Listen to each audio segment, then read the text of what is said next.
Ya estamos de vuelta en esta noche de domingo 13 de diciembre. Vamos ahora a discutir este tema que ha subido de tono a medida que pasan las semanas. Se trata de la ministra de Gobernación, Eunice Mendizábal. Una tras otra ha sido las crisis que ella ha superado, y la pregunta que le lanzan esta semana al propio vicepresidente es: ¿por qué esos señalamientos no son investigados? Fíjense ustedes, primero, una investigación periodística revela la contratación de al menos 8 familiares en la cartera. Hay otros familiares que se han contratado en diferentes dependencias. También hay un caso, está el caso ya revelado del hijo que fue contratado por la empresa que le da mantenimiento a los helicópteros de lucha antinarcótica. Pero últimamente el medio de comunicación digital Soy 502 ha sacado a luz la relación extraña y el rol, aún sin explicación, que juega ese asesor suyo que se llama Otto Fernando Gramajo. Primero, ella lo ha negado, aunque hay fotografías que evidencian que hay una relación entre el Ministerio de Gobernación y este asesor. Pero segundo, él se ha convertido prácticamente en el responsable, según esa investigación, de cancelar deudas o compromisos del ministerio con esta empresa que casualmente ha sido contratada para dar mantenimiento a los helicópteros. Esas son las crisis evidenciadas de diferentes investigaciones periodísticas, pero yo quisiera agregar otra más. ¿Notaron ustedes el silencio de la ministra de Gobernación ante la inacción policíaca en esa masacre de la cárcel Granja Penal de Canadá?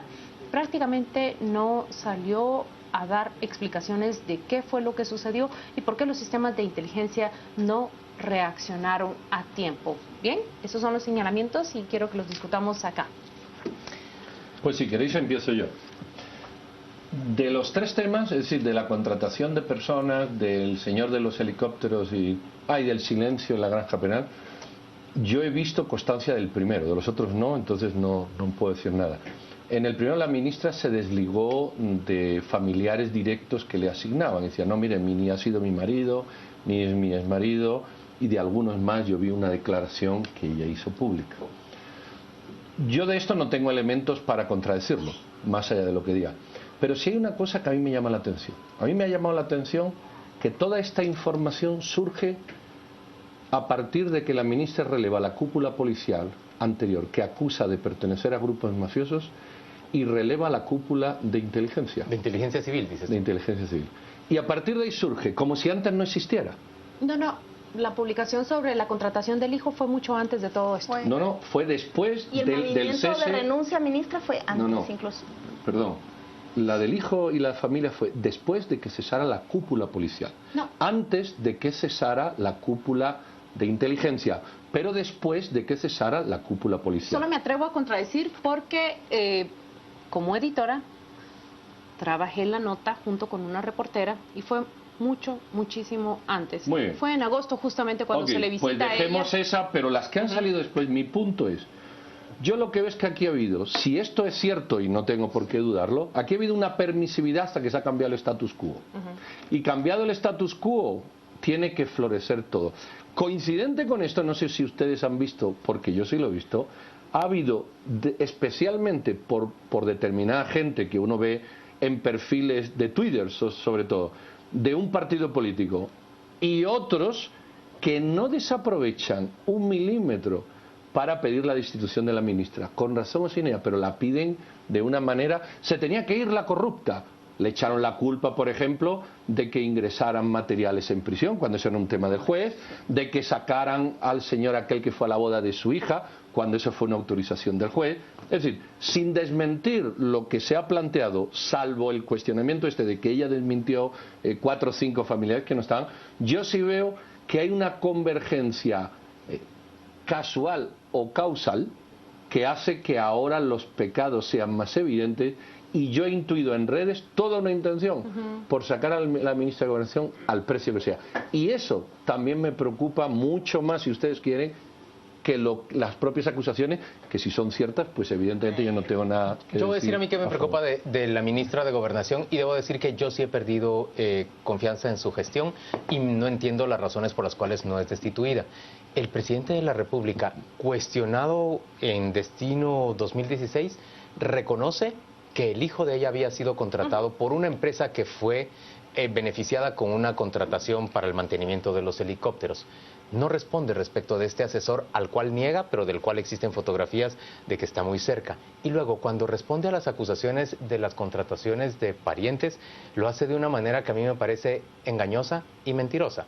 Porque niega, por ejemplo, sale a decir que su mamá nunca ha sido funcionaria, lo cual seguramente es cierto, pero es que el uso de la imagen de la madre solamente servía en esa publicación del reportaje de 502 para armar el árbol genealógico que permitiera establecer otros vínculos con otras personas. O, por ejemplo, el establecimiento de la figura de una hermana solo servía para acreditar que era el cuñado, el esposo de la hermana o la pareja de la hermana quien estaba siendo beneficiado, o un sobrino de ambos quien estaba siendo beneficiado con una contratación. Entonces, me parece a mí además que ella no ha mostrado una intención clara de respondernos a los periodistas.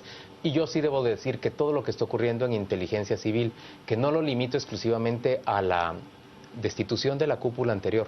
Señores, ella no destituyó solo al director, de quien alegó que no le entregaba información de manera apropiada, y de quien yo como periodista noté durante 2 periodos distintos de Fiscalía General, digamos, un trabajo bastante eficiente. A ver, en Guatemala en buena medida se desarticuló la participación de los Zetas, se logró limpiar en buena medida y perseguir a quienes mataron al auxiliar fiscal Staulinski, y a Guayo Cano se le logró capturar en buena medida por la buena labor de inteligencia civil. A mí me preocupa que una cosa como estas no sea apreciada a la hora de descabezar. Quitó a 5 personas de la cúpula, pero además durante los últimos días ha estado destituyendo a más personas de prácticamente todo el Ministerio de Gobernación. Yo querría por lo menos una explicación y poder discutir con una funcionaria de alto nivel. Ella no discute, no acepta dar explicaciones al respecto. Ella se abstrae completamente de esto, y ojo que se presenta este tema, y la pregunta más bien es hacia el presidente Alejandro Maldonado Aguirre. Se la planteamos durante un programa de Destino 2016 y la respuesta fue: es muy difícil conseguir un sustituto. Nos presentaba ahí cuál es la situación en la que se encuentra el presidente actual para articular su gabinete. No puedo imaginar la situación en la que se encuentra Jimmy Morales para armar el gabinete en menos de un mes justamente. Pero acá, Pedro, sin llegar a una conclusión, sin exigir una salida, prácticamente se vale pedir explicaciones e investigaciones. Por ejemplo, ¿qué hace ese asesor adquiriendo un préstamo millonario para pagarle él a la empresa una deuda que corresponde al Estado? Es que aquí la pregunta es tan sencilla como: ¿de quién es el negocio? ¿Y para quién está respondiendo él? Miren, yo veo un movimiento bastante fuerte y anónimo de que ella renuncie y de tildarla de corrupta.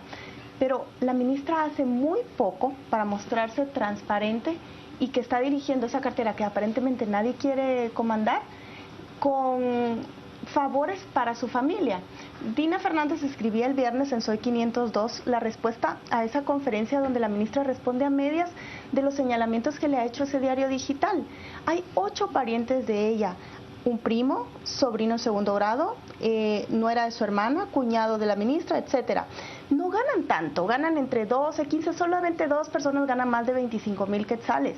Pero es el uso del Estado y la imposibilidad de la ministra o su renuencia a decir y explicar por qué puso a 8 parientes en el ministerio. Tal vez nos convencerían sus argumentos, pero ni siquiera lo admite. Pero yo quisiera a estas alturas una explicación sobre las destituciones que está desarrollando en Gobernación. ¿Qué hace su hijo con el contrato de los helicópteros, por ejemplo? El presidente dice que ya renunció. No se vale así, no es que si la prensa lo denuncia, entonces yo lo quito. Y puede que exista esta campaña que Pedro denuncia, pero yo quiero insistir, el caso del hijo se le consulta a ella en agosto. Me atrevería a decir que apenas asumía como ministra. Me atrevería a decir que cuando se le consultó apenas asumía como ministra. Entonces, el cuestionamiento es cierto, ha subido de tono en los últimos días y quizás hay alguien aprovechándose de esa inconformidad con la gestión de ella para también tener intereses. Hay un elemento que se nos ha escapado también en el análisis. Yo estoy de acuerdo con el hermetismo. Si no explicas, evidentemente, todo... ¿Cómo se te va a entender? Pero te voy a decir una cosa más que no se ha dicho mucho. ¿por qué se escapa Roberto Alejos? Gustavo Alejos. Perdón por Roberto, no era para ti. ¿Por qué se escapa También Gustavo es una Alejos? pregunta que no ha salido ella a responder. ¿Qué pasó entre los servicios de inteligencia para ¿Y no que él será lograra que por escapar? eso se cesó a alguien? Bueno, pues ella podría dar una yo explicación, entiendo ¿no crees? yo no la estoy justificando, yo estoy intentando entender los puntos. Como no te lo explican, evidentemente tú lo tienes que posicionar. Yo hago un poco de abogado del diablo en este tema. Pero la respuesta es tan sencilla, Pedro, que ante una respuesta sí y ante demostrar pero a lo cesó, mejor no se puede dar esa respuesta. A lo mejor no se puede. O a lo mejor sí, no lo sé. Pero justo se destituye después de eso. ¿Pero por qué? Y Gustavo Alejo. Otra vez, perdón, Roberto. Gustavo Alejo se va en unas condiciones que no se tenía que haber ido nunca. Estoy de acuerdo. Los servicios de inteligencia lo hemos dado que los que se fueron eran magníficos y los que se entraban eran malos. Y efectivamente, los que se fueron hicieron cosas muy loables, yo no tengo la menor duda. Pero también tenemos que ver las que no eran tan loables, que también existen. Pero, entonces, ¿por qué se cesa? Pero los ciudadanos necesitamos que nos lo Absolutamente. ¿Sabes en la mayoría de los países por qué se cesa los servicios de inteligencia y que documenten cuando llevan tiempo? Y en estos países donde no hay controles, donde no hay controles es más, porque saben demasiado de ti y tú de ellos. Perfecto, pero eso requiere y resulta que ahora lo que se sabe de ti y tú de ellos florece con una efervescencia inusual. Pero en un Estado democrático los funcionarios no debería de ser. Deben dar explicaciones. Absolutamente, de acuerdo. Y deben dar explicaciones también del tipo de personas a las que están nombrando. Y yo me temo que lo que veo detrás es una serie de corrientes militares disputándose, como siempre, el control de la seguridad ciudadana, que eso es lo que hemos tenido recientemente. Y me parece a mí que como fruto de esas corrientes, yo sí lo veo como corrientes militares. No veo una corriente, digamos, como lo plantea un esquema que he conocido recientemente, no veo, digamos, a un grupo de activistas de derechos humanos tratando de copar el Ministerio de Gobernación.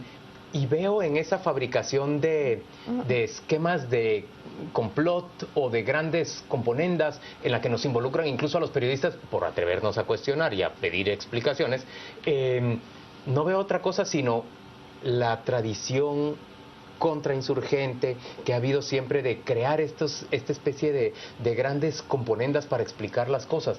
No, aquí hay una disputa de poder y en el Ministerio de Gobernación lo que tenemos es una disputa grande de poder. Hay un gran acceso a negocio en el Ministerio. Yo considero que lo que hay es una disputa de poder, pero los actores que se lo están disputando no son exclusivamente militares. Yo más veo quienes se lo disputan. Bueno, yo veo corrientes de militares en términos generales. Yo honestamente comparto más con Claudia. No veo que hay más civiles que militares. Pero sí veo una corriente de poder políticos que se están también, disputando. Claro. Otra pregunta noble también, que no han contestado los medios con estas investigaciones, que me parecen muy correctas, es si todo esto venía de la época del anterior ministro o no.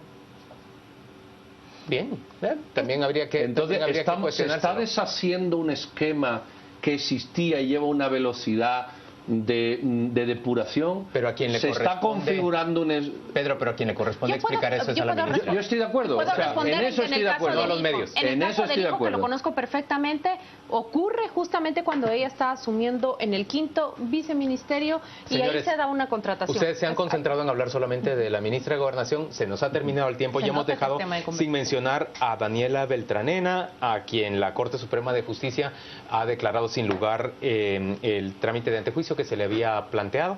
También hemos dejado de discutir el caso de la juez Gisela Reynoso. Regalo de Navidad. Con el arresto domiciliario, ¿te parece un regalo de Navidad para ella? De Navidad, por supuesto. Muy bien. Nos despedimos ya de esta edición de a las 8:45. Le pedimos, por supuesto, que nos acompañe hoy en Destino el debate de la semana. Y mientras tanto, le dejamos en compañía. Vea usted la imagen de la primera plana de la revista Contrapoder. Con esto nos vamos rápidamente. Ahí tiene usted el escándalo del FIFA Gate en Guatemala. Le toca a la FEDEFUT. A ellos sí les toca. Muchas gracias por acompañarnos. Lo esperamos que siga en nuestra sintonía en Debate el Destino de la Semana.